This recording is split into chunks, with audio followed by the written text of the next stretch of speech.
And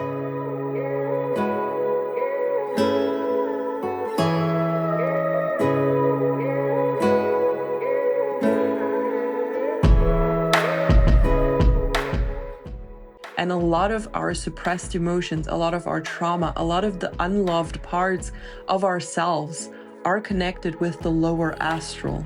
But if you think that this is hell, you won't ever tap into that within yourself.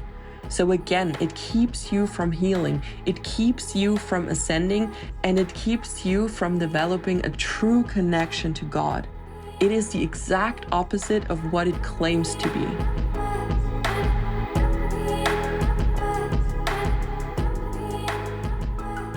Hello, beautiful soul, and welcome to Rooted in the Cosmos, your podcast for all things spiritual leadership, higher consciousness, and New Earth vision. My name is Isabel Gloria. I'm your host, and I'm welcoming you to this brand new episode on this beautiful day. Today's episode is probably going to ruffle some feathers, and I was thinking a lot about actually recording this, but I feel more and more called to do so because I see a development in the spiritual community that I don't really like and that I have concerns about.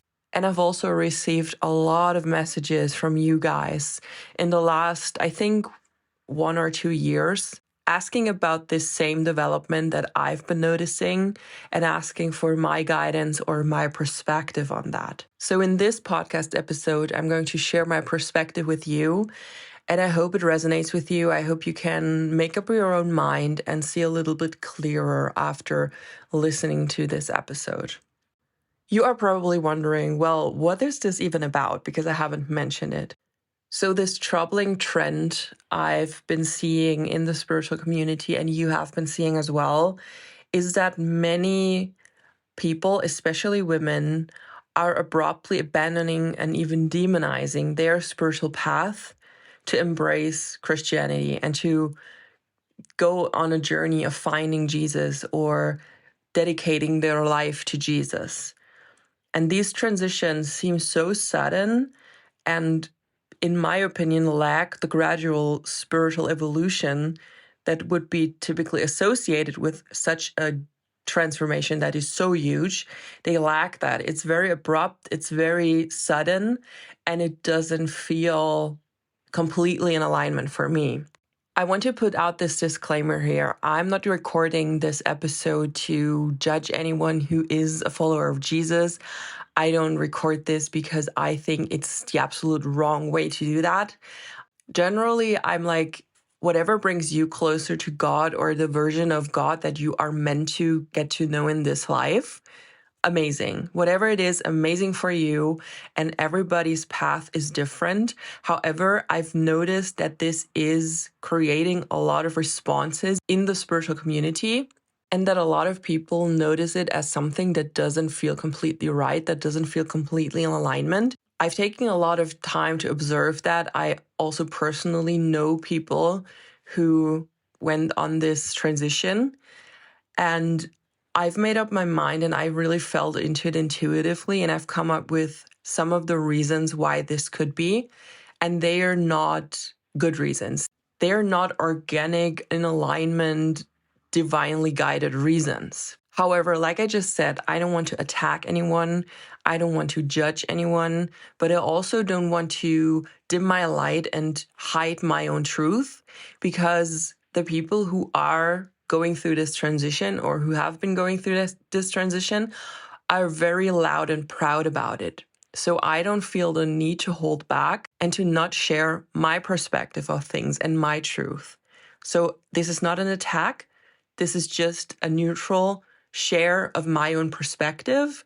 And I'm sure that it will resonate with a lot of you, and that I will be able to articulate and to put into perspective what you have been feeling. And you may not have been able to name it or to get the clarity you need to really understand what you're feeling when you are feeling uncomfortable with this transition of other people in the spiritual community. Because I'm a spiritual mentor and because I publicly teach about spirituality, a lot of you have reached out to me over the past year or past 2 years, I would say, seeking my perspective and also some guidance on this development you've observed in the spiritual community and that has left a lot of you confused and bewildered and with like an uncomfortable feeling. I'm completely aware that this topic is very heated and that it could potentially spark discussions with those who want to lecture me on how I am entirely wrong. So I might get a lot of backlash for that. But like I just stated, I'm not attacking anyone. I'm just sharing my truth, like other people share their truth and like they share their new belief systems. I am in the position to share my truth and I don't have to hold back either. I also feel more and more and more called to share this truth because I see it as like a trend that is worrisome and misleading, especially for women who are not entirely stable in their spiritual beliefs yet. So what I mean by that is that before they even really ground themselves into their beliefs and before they even really understand what their spiritual path truly means, they are being influenced and they are being led astray by these people who claim to have found the truth through Jesus.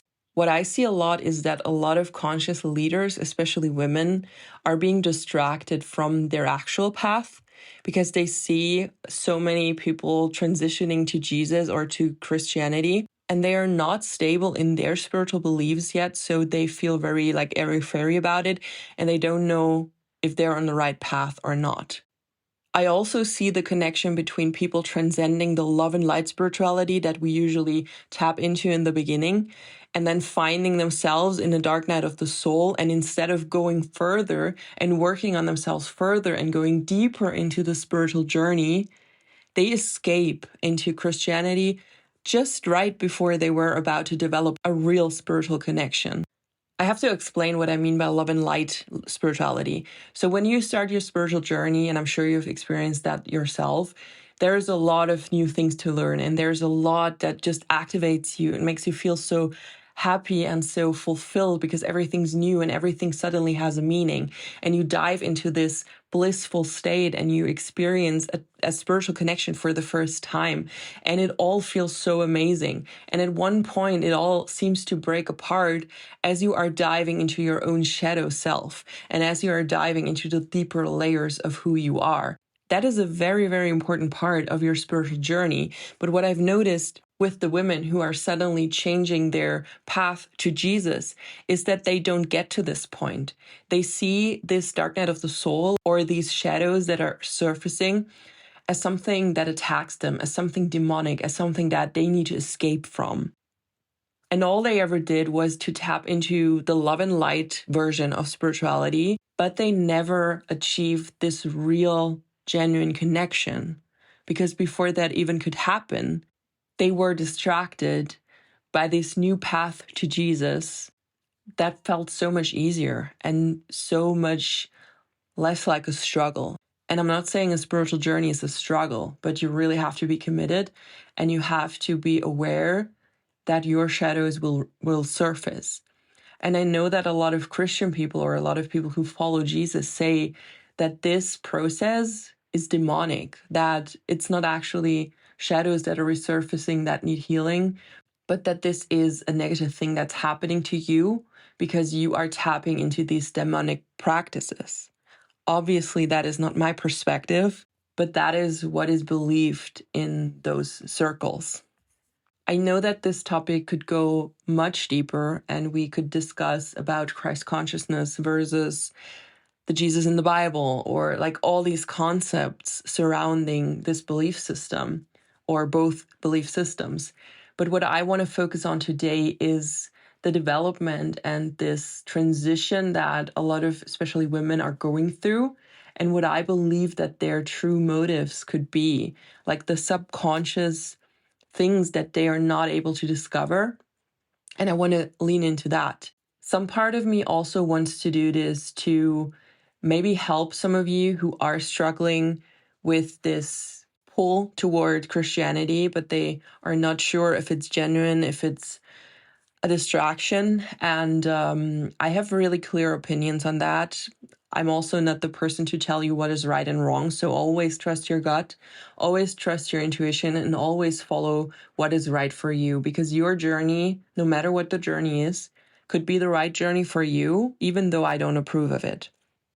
What I mean by that, though, is that I feel that a lot of people in the spiritual community are stepping into that power right now.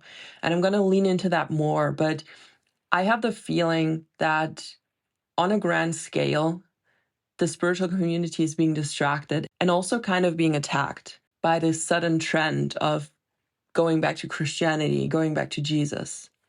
And I just want to share about the underlying psychological and emotional and also energetic reasons why this trend might be happening. And I hope that you are open to receive whatever you need to receive about this. The first thing I noticed, and this is the most obvious one, is that a lot of women are escaping their own challenges by following Jesus. So the move to Jesus can be seen as like an escape from how complex and challenging it can be to be on a genuine spiritual path. So these women suddenly find Jesus when they're about to dive deeper into the spiritual truth of who they are, when they're about to find out about their own multidimensionality, about to really connect with what they truly are and with the cosmic truths that are out there in this universe. And what happens is that when you are at this stage of truly connecting, of truly seeing like your own divinity, the darkness is also being presented to you, like your shadows and the darkness in the world. What then happens to these women who are transitioning back to Jesus is that they are misinterpret the deep inner emotional work that has already happened. And they see that as like a depressive phase of misery, or even an attack from dark forces that make them run in circles without any true healing happening. And what they want to do is escape from that. So instead of going deeper into their own inner woundings, into their own shadows, into their own emotional topics, they are running away. And Jesus provides an escape because it's much easier to close Pandora's box again, to ignore your emotions completely, and hand that over, and the responsibility of that, hand that over to someone else as a form of deliverance. You package it in like a divinely branded term, and it's deliverance. Jesus delivered you, and you are freed from all these satanic, demonic influences that make you feel so crappy. While what is really happening is that you just cover up the woundings that you've discovered about yourself, and you decide that you no longer want to look at them. All the work you've been doing, you see as something that is negative, that has caused you to fall into depression, that has caused you to fall into like a negative mindset, all these things. While this was just a process of healing, the wound first has to be seen to be healed. And they cannot stand that. So what they do is they escape into this deliverance, into this new belief system of a savior that will help them, and they no longer have to look at any of their shadows. Another major thing that I've noticed is that a lot of women with challenging or non-existent relationships with their fathers idolize Jesus as the ultimate perfect father that they never had. Because unlike their flawed real fathers, Jesus cannot disappoint them, loves them unconditionally, and has even died for them. And he cannot disappoint them anymore because he's no longer with us in the physical. So he reflects that perfect father figure that their inner child so desperately needs, and becomes a safe place to project all their values and all the ideals that their father could never fulfill onto Jesus. That also sometimes happens as like a perfect partner projection, but I see the perfect father projection even more. Like this fatherly figure that's always there for you, always loving you, and you're a daughter of him and stuff like that. And if someone is listening to this right now and tries to tell me that I have no idea if that's the case because I probably have a perfect family, that is not the case. And I'm not the one to tell you that I don't understand why that projection on a father figure would feel healing and would feel nourishing for you. I completely understand this. But at the same time, I also see that this father wound is causing so much of what a lot of women are doing with their new path, because I am in the same situation. I know how that feels, and I know what it means to not have a father figure, or even worse, to have a father figure only as something negative, only as something that is a threat. So I understand why that would be comforting to do. But I also see that this is not the way to go if you want to heal long term, or if you want to cope with whatever has happened to you, with whatever the relationship is like. It's not the way to just project and push it aside. I'm also not saying go into all of your wounds, all of your father wounds, and heal them and poke as long as you can and dig deeper for more issues to find. I'm not saying that. But something I've noticed is that these women who are projecting this father image on Jesus, they are not actually acknowledging this hurt part about themselves. They are pushing it aside, and they have this new father now that they idolize and see as this like amazing, literally God. And what they completely ignore is the wounding that is still there, and the acknowledgement that they have been hurt and that there has been damage. And I think that is a dangerous place to be in, because you don't need to be on a healing journey all your life.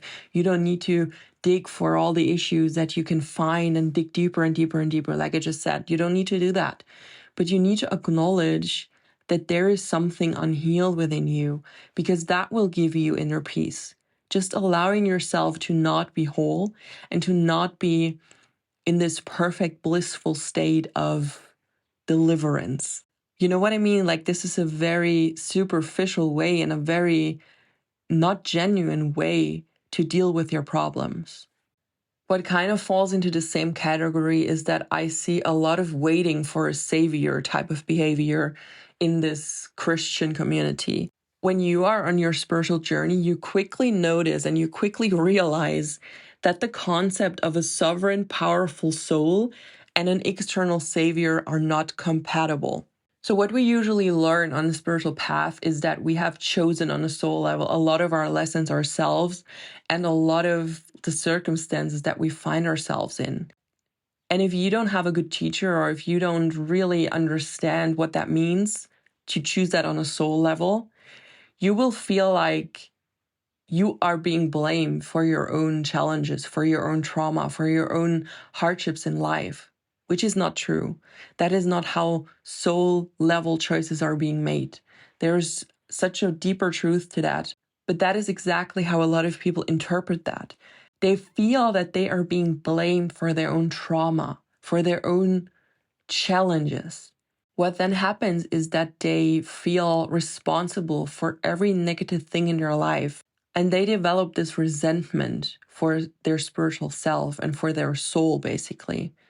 So instead of connecting deeper to their soul and understanding themselves on a deeper level, that this human life is just a portion of who they truly are, and that choices that are being made on a soul level are never comparable to a human choice. Like all these deeper spiritual concepts that I'm so passionate about teaching, they never learn that. They never get to that point, and all they do is take on all the blame for all the hardship in life and all their trauma, everything that's happened to them. And the burden of being responsible for all the negativity in your life, because that's how it translates to them, that's what they believe. This burden becomes too heavy. And what they do is that they project it into the outside world. So there is suddenly evil and sin and punishment and attacks from Satan, who wants you to fail, who wants you to be miserable, who wants you to experience trauma. So they completely turn that around and reflect that back into the outside world and blame someone for them misunderstanding the concept of sovereignty and being a sovereign soul. This can also play out in a way that they find themselves in an endless loop of self-improvement. So there is so much self-improvement to make, and they completely lose the connection to their self. And over time, They lack self-worth. They lack self-love. They are moving into a feeling of self-loathing. Again, because they don't understand spirituality on a deeper level. They only do the surface stuff. They take on the blame. They never get to learn about the cosmic truths and the deeper layers of these concepts. So they take on the blame from an ego standpoint, from a human standpoint. And they want to improve themselves, and they need to get better and better and better. And this can become so overwhelming that they want to completely get rid of that, of this feeling of having to improve all the time. So handing over their power to an external savior who makes the rules and who has a set of rules feels like a sigh of relief, because it's so much easier. It's way less responsibility. And Jesus, again, becomes the perfect solution for this escape. At the same time, this belief that they are responsible for their trauma and everything negative in their lives stick with them, though. And that is why the concept of sin, of inherent sin, suddenly resonates so deeply, because they have this inherent feeling of shame and of self-loathing that is making them feel miserable about themselves. So the concept of inherent sin and temptation and something externally making you sin because that external force wants you to fail, that resonates on such a deep level, because they have trained themselves to believe in concepts like that by following misleading spiritual teachings, or by not fully understanding the concept of sovereignty, of soul choices, of soul contract, like all these topics that they may have heard about and that they took as something that they are responsible for on a human level. All that pain and all that bubbled up crap now resonates so deeply with the concept of inherent sin, because they essentially feel like sinners, because the spiritual concepts were not explored enough. They were not understood on a deep level and did more damage than good. I've just mentioned the concept of inherent sin, and there are actually more concepts like this that have been inverted.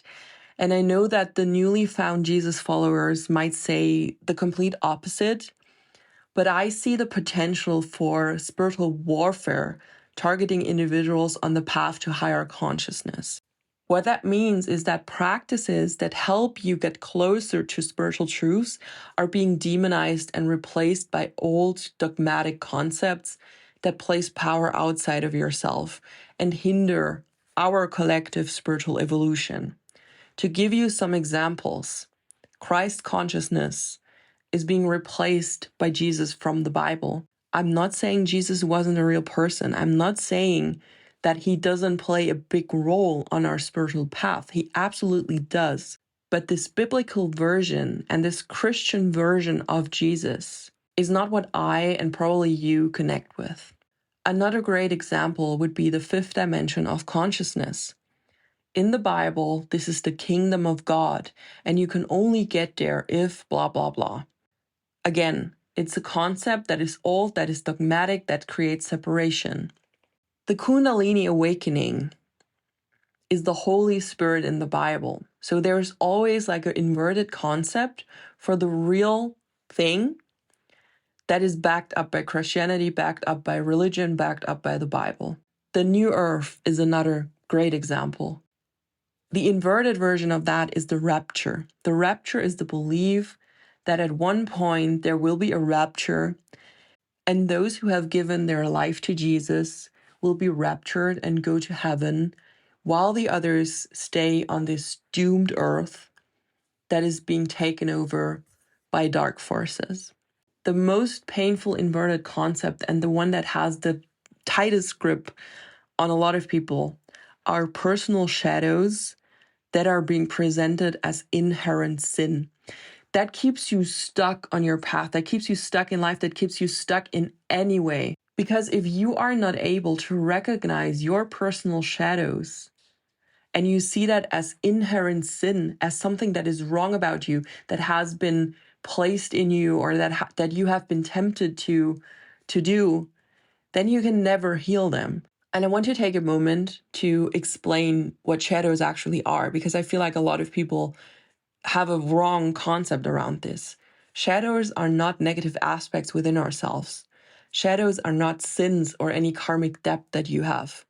Shadows are parts of yourself that you have deemed unlovable because you have been judged for it, you have been mistreated, you have been told that it's wrong to express those parts. Whatever these parts are, they are in your shadow, they are in your subconscious, and they've been suppressed because you deemed them unlovable. So a part of you, and that's the fracturing of the soul, a part of you that should be in tune with the entirety of your soul, these parts have been split off and pushed down into your subconscious, and you are no longer able to access them unless you do shadow work, unless you explore yourself on a spiritual path.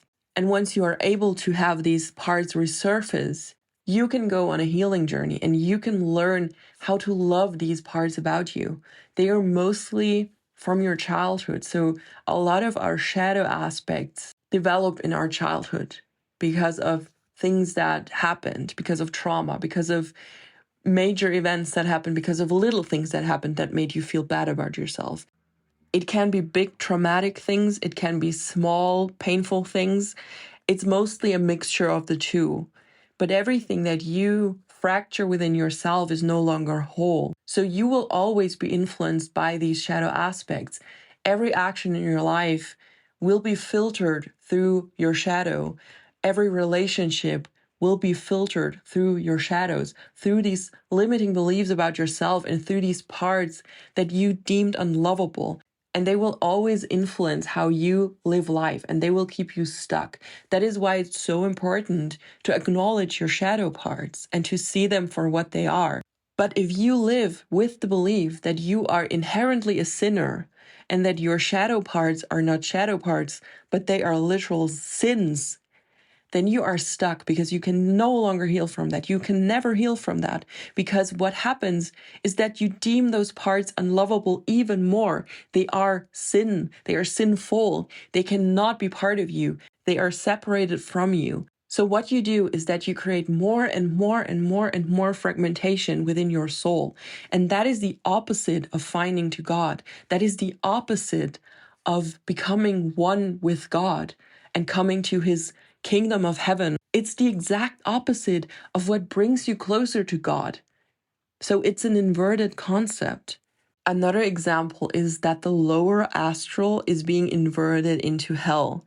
Hell is a big, fearful topic in Christianity. And it keeps a lot of people stuck as well because they are so afraid of this concept that they are not able to tap into their own lower self. And a lot of our suppressed emotions, a lot of our trauma, a lot of the unloved parts of ourselves are connected with the lower astral. But if you think that this is hell, you won't ever tap into that within yourself. So again, it keeps you from healing, it keeps you from ascending, and it keeps you from developing a true connection to God. It is the exact opposite of what it claims to be. I'm sure that there is way more, but the last thing that I could come up with from the top of my head is free will. Free will is being inverted into temptation from Satan. So whatever you choose, it is a temptation. You don't have free will. You're not supposed to have free will. God forbid you want to manifest something or you want to step into your power and become a co-creator, because that is sinful. That is Satan telling you to do that. That is Satan tempting you, Satan wanting you to be worldly. All these concepts around free will are being replaced by the thought of temptation. So whatever you want to achieve in your life, whatever makes you happy or whatever you want to leave as like your legacy, all of that can no longer be created because you're not meant to be a co-creator. You're not meant to be tempted. You're not meant to be your own God. So again, it keeps you from actually leaving this place a better world than it was before.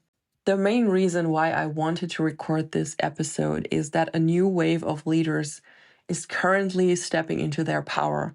I work with them every single day. I see how many people are finally allowing themselves to step into their purpose, into their mission. And they less and less and less feel the need to fit into a box and follow a system, how it's been in place for so long. There are so many people going a different direction, empowering themselves and freeing themselves from the restrictions, not only of society, but also from the mind restrictions, from like the matrix that we are living in, because we are keeping it up with our beliefs, with our mind, with our intention. So many people, especially women, are stepping out of that and they are empowering themselves. Certain dark forces at play may not like that, the empowerment that's happening right now. And they find anchors on these new leaders to mislead them and to trick them into giving their power away to a God outside of themselves. So whatever unhealed part there is, and whatever burden you have, that is an anchor for something misleading you, something telling you, hey, over here, here's the easier solution. Just give it to Jesus. Just give it to Christianity. Just give it to me. And at the same time, everything that you used to believe in is deemed demonic.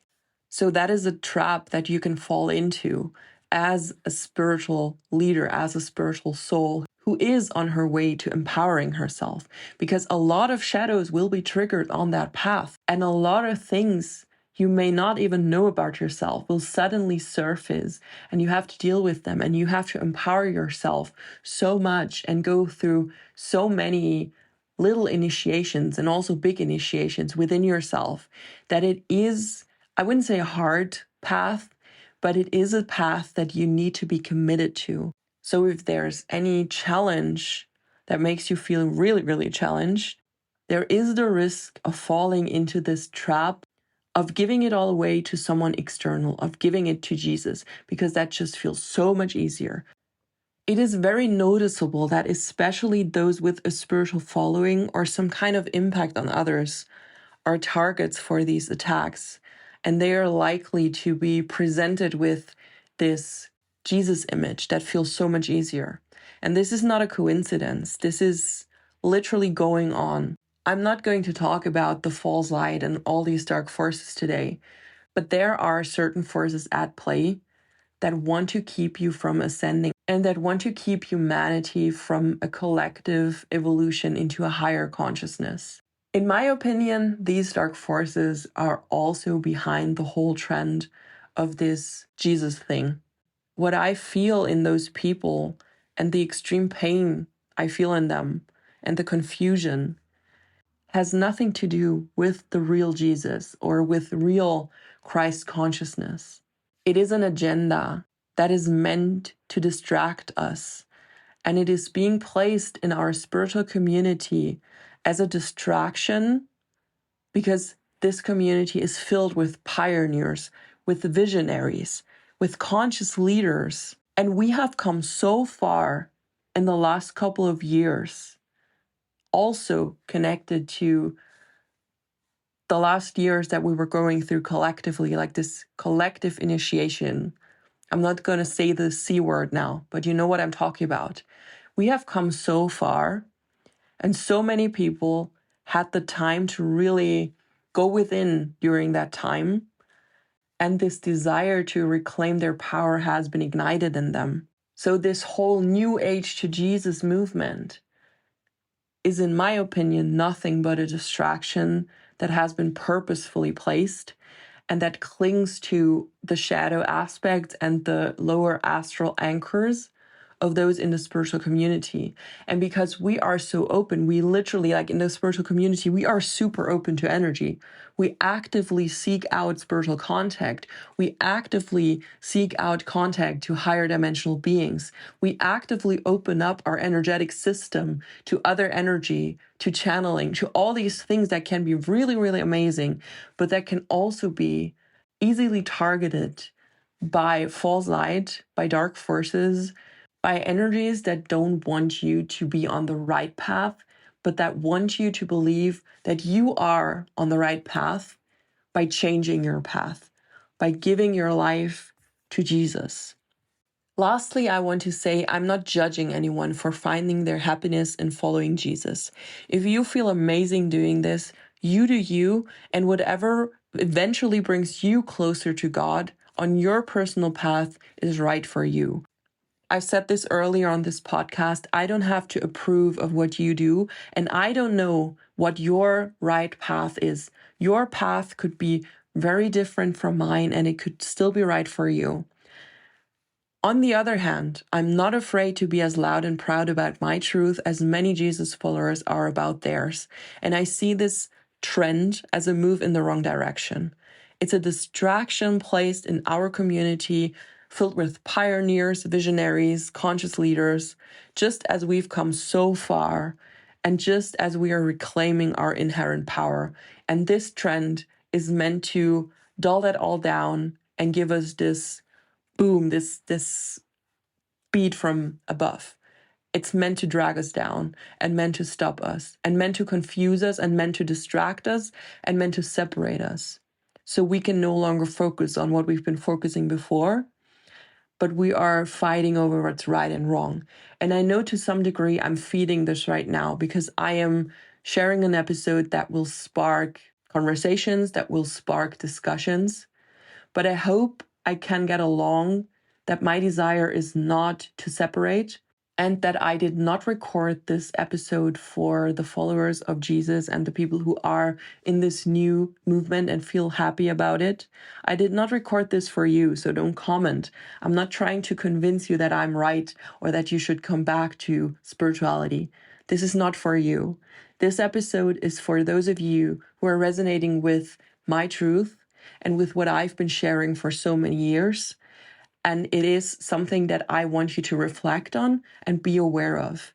It is an episode that is meant to spark discernment within you and meant to make you aware that not everything that seems so easy and seems so one-dimensional is so easy and one-dimensional. That being said, I hope more than ever that this episode was valuable for you and that it gave you some direction or some reassurance, some resonance with what you've been feeling. Let me know in the comments on YouTube. We can have a discussion there. We can talk about it there. And make sure to follow this podcast so you don't miss any upcoming episodes. I also want to remind you that the Cosmic Wonders mentorship application process is officially open. So if you've been thinking about taking the leap to start working with me as your mentor, now is your chance. The first few spots have already been taken, so I'm guessing this round is going to fill up pretty fast. Don't hesitate to reach out if you have any questions about the mentorship or about anything that I've talked about in this episode. That being said, I'm wishing you a wonderful, wonderful day, and I will talk to you next Sunday.